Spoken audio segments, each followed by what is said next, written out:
अस्सलाम वालेकुम। मैंने आपको बताया था कि पहले रोज़े पे मेरे बाहर के दही भल्ले खा के तबीयत ख़राब हो गई थी, तो मैंने तौबा कर ली थी कि आइंदा बाहर से दही भल्ले या कोई भी ऐसी चीज़ नहीं खाऊंगी जो कि पकी हुई ना हो। अब दही भल्लों के बगैर इफ्तार तो बहुत फीकी हो जाती है, सो आई डिसाइडेड कि A to Z दही भल्ले अब हम घर में बनाएंगे। तो आज जो प्रोसेस हम करने वाले हैं वो हम भल्लों का करेंगे। हम भल्ले पहले घर में बनाएंगे, फिर जितनी उसकी चटनियाँ होती हैं, जितने उसके मसाले होते हैं वो भी घर में बनेंगे, और एक एक दिन के बाद वो तमाम रेसिपी कंप्लीट करके आप तक पहुंच जाएगी। तो आज हम स्टार्ट करते हैं कि भल्ले हमने कैसे बनाने हैं। तो माश की दाल मैंने ली है, आप छिलके वाली भी ले सकते हैं। उसको 4-5 घंटे भिगो दें, और जब अगर छिलके वाली ले रहे हैं तो उसको अच्छी तरह मसल के उसके छिलके आपने उतार देने, ड्रेन करके उसको इस तरह किसी टोकरी में रख देना है। मैंने लिए है, आप इसी मिकदार के मुताबिक जितना बनाना चाहें बना सकते हैं।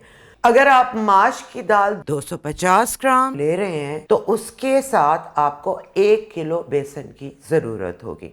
मैंने अभी लिया है 125 ग्राम दाल, और उसके साथ मैं 500 ग्राम यानी कि आधा किलो बेसन इस्तेमाल करूँगी। दाल आपने भिगो के इस तरह खुश्क कर लिए। अब इसके सबको पता बहुत सारे तरीके होते हैं, आप इसको कूट के भी बना सकते हैं, सिल बट्टे पे भी कर सकते हैं। हम तो सोच चुकी हैं, हमारी आदतें ख़राब हो चुकी हैं, सो मैं इसको ब्लेंडर में ब्लेंड करने लगी।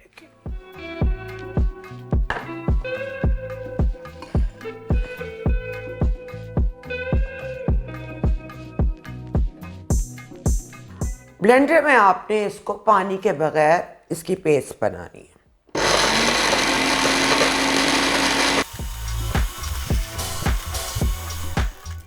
ये आसान नहीं होता ब्लेंडर में, इसलिए इसको आपको बार बार खोल के इस तरह मिक्स करके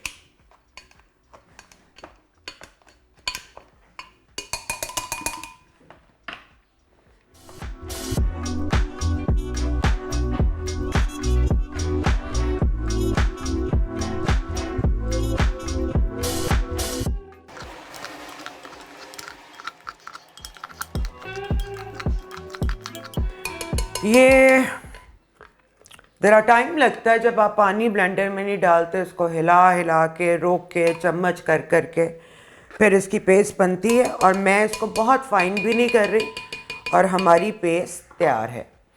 फर्दर जो हमने प्रोसेस करना है, हम हाथ से भी कर सकते हैं और दौरी डंडे से भी कर सकते हैं, लेकिन मैं कर रही हूँ बीटर का इस्तेमाल, ताकि ये खस्ता, एरी और लाइट हो जाए। जब हम माश की दाल के खाली बनाते हैं भल्ले बहुत मज़ेदार होते हैं, उसका अपना एक अपना टेस्ट होता है, लेकिन वो बहुत डेंस होते हैं, भारी होते हैं। और मुझे पसंद है लाइट लाइट जो भल्ला हो, साथ और चीज़ें हों। सो मैं इसमें जो प्रोसेस करने जा रही हूँ इससे ये सब कुछ होगा, और इसीलिए हम इसमें बेसन भी डालेंगे। सारी आप निकाल नहीं है, एंड में आप हाथ से निकाल लो, बचा के धुले हुए हाथ से, ताकि आपका हाथ ना कटे। अब हमने इसमें डाल दिया है अपनी तमाम पेस्ट ब्लेंडर में। अब इसमें हम डालेंगे हस्बे ज़ायका नमक और 2-3 चीज़ें और। मैं इसमें आधा छोटा चम्मच नमक डाल रही हूँ, इसी तरह ½ टीस्पून ज़ीरा, ½ ही टीस्पून अजवाइन,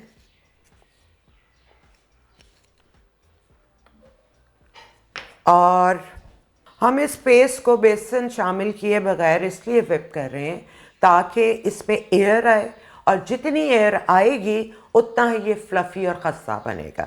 सो लेट्स स्टार्ट। और इसमें मेन चीज़ ये है कि आपने इसे व्हिप करते हुए थोड़ी थोड़ी बर्फ़ डालते रहना है। मैं इसमें 1 डली बर्फ़ डाल रही हूँ और व्हिपिंग शुरू।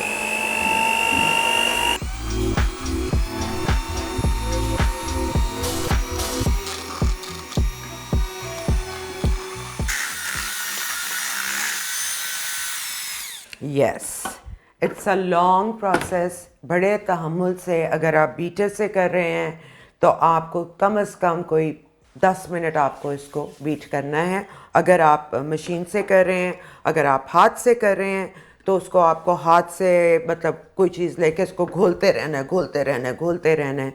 तो इसकी मैं आपको वजह बताती हूँ। पहले मैं इसको निकाल लूँ। हमारी इस प्रोसेस से एक तो आप देखें कि इसका पूरी दाल का कलर भी चेंज हो गया, ये वाइट हो गई है, साइज़ में डबल हो गई है। इसका मतलब है इसमें बहुत सारी हमने जो एयर है वो विप इन कर ली है, शामिल करनी है।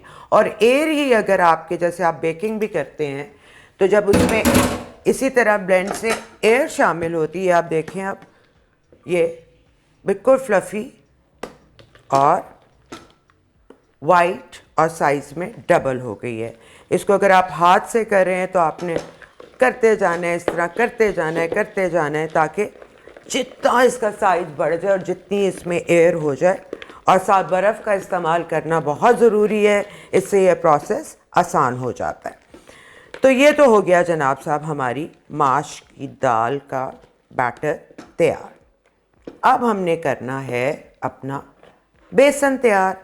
शुरू में मैंने आपको बताया था इसकी मेजरमेंट बहुत ज़रूरी है। अगर आप 1 पाव दाल ले रहे हैं तो आपने 1 किलो बेसन लेना है। मैंने आधा पाव दाल कर दी है और आधा किलो बेसन है। सो अब आपने पहले बेसन का मिक्सचर बनाना है। आहिस्ता आहिस्ता करके आपने इसमें पानी डालना है।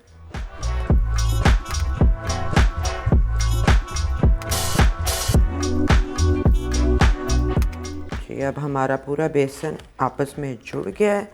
अब हमने इसकी कंसिस्टेंसी उतनी करनी है जितनी हमें ज़रूरत है।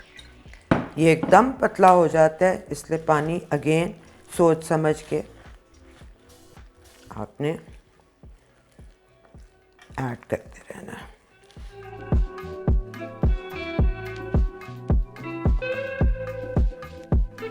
आपने अपने हाथों को यूँ रखना है और इसको यूँ करके मिक्स करना है ताकि इसमें भी एयर पैक इन होती जाए।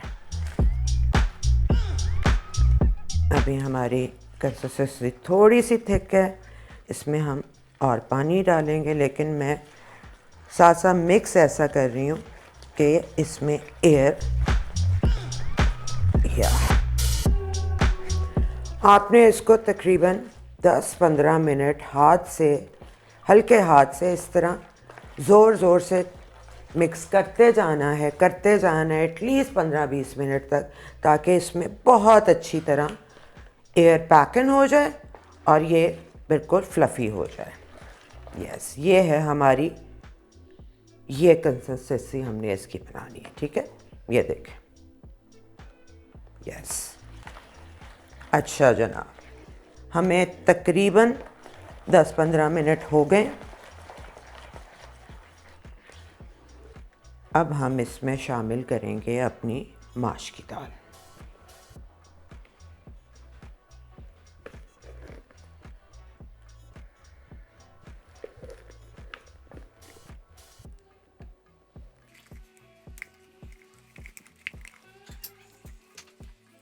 माश की दाल में तो थोड़ा सा मसाला डाल लिया था, अब थोड़ा सा मैं बेसन के हिसाब से डालूँगी। तकरीबन अगेन इतनी सा नमक, आधे से भी आधा टीस्पून नमक का। और यहाँ पे जो मेन चीज़ हमने अब ऐड करनी है दैट इज़ मीठा सोडा। ये मैं 1 टीस्पून ऐड कर रही हूँ, ये बहुत ज़रूरी होता है, इसी से फिर हमारे भल्ले फूलेंगे। और अब जो मिक्सिंग है इसको भी आपने ज़ोर ज़ोर से नहीं करनी, ऐसे करना है जैसे आप कोई चीज़ दूसरी चीज़ के अंदर पैक कर रहे हैं। खुले हाथ से लाइट लाइट आपने इनको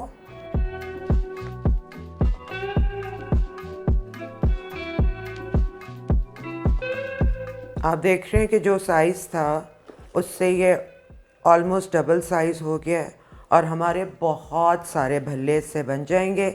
और ये भल्ले अगर आप फ्रीज़ कर लें तो आप तकरीबन 2 महीने तक इसका इस्तेमाल कर सकते हैं।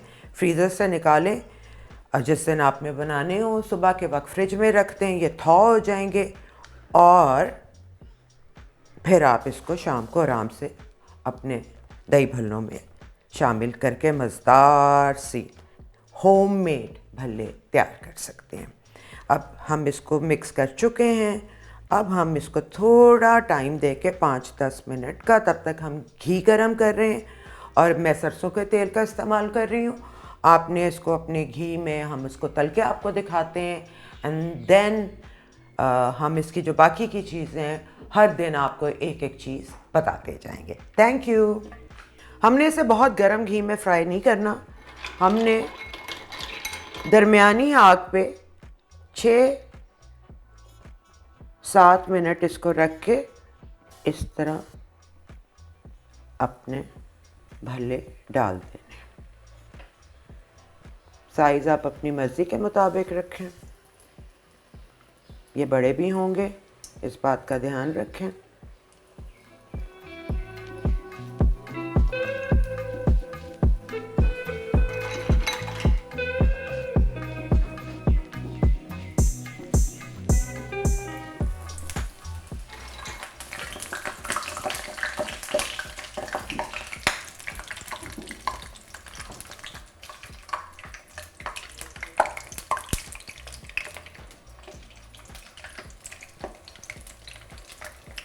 आप देख रहे हैं साइज़ भी इनका बड़ा हो रहा है, फ़ौरन फ्लफ़ हो गए हैं and that's what a great Bhalla is.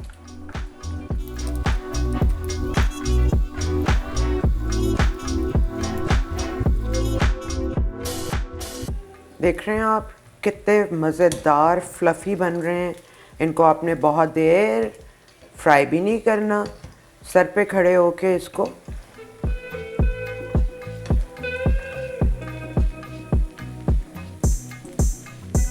कि मैं पहले इसको इससे पलटती हूँ और जब निकालना होगा तो मैं बड़ा चम्मच यूज़ करूँगी।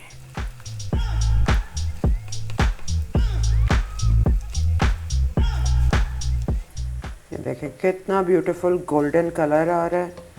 इससे ज़्यादा हमने इनको डार्क भी नहीं करना।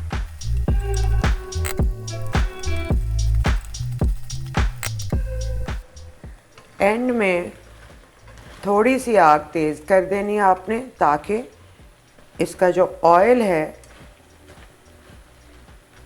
वो बाहर निकल आए और ये कम से कम ऑयल अब्ज़ॉर्ब करे। यस, जब आप फ्रेंच फ्राइज़ भी बनाएं, कोई भी चीज़ बनाएं, पहले उसको दरमियानी आग में करके एंड में थोड़ा सा तेज़ करके उसको बाहर निकाल लें, इससे ऑयल कम सोख होता है। और अब हमारे भल्ले परफेक्टली तैयार हैं। अब मैं इनको निकाल के इसमें रख रही हूँ ताकि एक्स्ट्रा ऑयल सारा निकल जाए।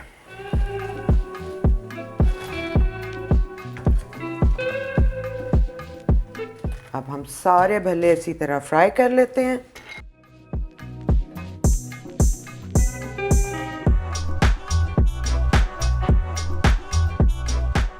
ऑलराइट जी, ये देखें हमारे भल्लों का बैच तैयार है और ये कितने क्यूट क्रिस्पी हैं बाहर से, और ये मैं आपको खोल के दिखा रही हूँ how spongy they are inside. और यही भल्ले की बात होती है कि वो आपस में गुठली ना अंदर से बने और वो इक्वली फ्लफ़ी हो। सो आपको मैंने ये रेसिपी शेयर कर दी है। आप जब आपने भल्ले बनाने होते हैं तो आप इन भल्लों को डायरेक्ट सबसे पहले दही में डाल दें ताकि ये पानी सोख कर लें दही का और अंदर तक मॉइस्ट हो जाए। और इसको इस तरह जितने भी आपने भल्ले डाल लें, डाल के तकरीबन 20-25 मिनट के लिए इसको दही में रख दें। और बहुत अच्छी तरह जब ये ठंडे हो जाएंगे आप इनको एयर टाइट जो लिफाफे होते हैं या बॉक्सेस होते हैं उसमें पैकेट्स बना के या डब्बे बना के आप इसको फ्रीज़ कर लें, लेकिन ठंडे होने का आपने वेट करना है। और जब दोबारा इस्तेमाल करने हो फ्रीज़र से फ्रिज में रखें, थोड़ी 1-2 घंटे में वो थॉ हो जाएंगे एंड एग्जैक्टली फिर आप उनको इस तरह दोबारा यूज़ कर सकते हैं। और इसमें अब इतने तरह की वैरायटीज़ हैं भल्लों की, और आजकल मैं जो देखती हूँ वो ज़्यादातर मीठे जायके के भल्ले मिलते हैं, जो मुझे नहीं इतने पसंद, क्योंकि मुझे आदत है बचपन में हम जो लाहौर के दही भल्ले खाते थे उसमें होती थी थोड़ी खट्टी मीठी चटनी, लेकिन बहुत कम मिकदार में। अब तो दही में ही चीनी या गुड़ या चटनी डाल के उसे इतना मीठा कर दिया जाता है। ये आई थिंक हमारा कराची से ये मीठी चाटों का जो सिलसिला है पंजाब तक पहुंचा है। तो दोनों बहुत अच्छी होती हैं, लेकिन मैं प्रेफर करती हूँ दही भल्लों में बहुत ज़्यादा मिठास ना हो। तो उसके लिए क्या क्या मसाले, क्या क्या चटनियाँ हैं, वो सब होममेड मैंने बना ली हैं। एक एक दिन करके उन सब की रेसिपीज़ आप तक पहुंच जाएंगी। आप अपने तरीक़ों से उसमें वेरिएशंस डाल के जैसे मर्ज़ी बनाएं, but this is how you can make dahi bhallas at home from A to Z. Thank you.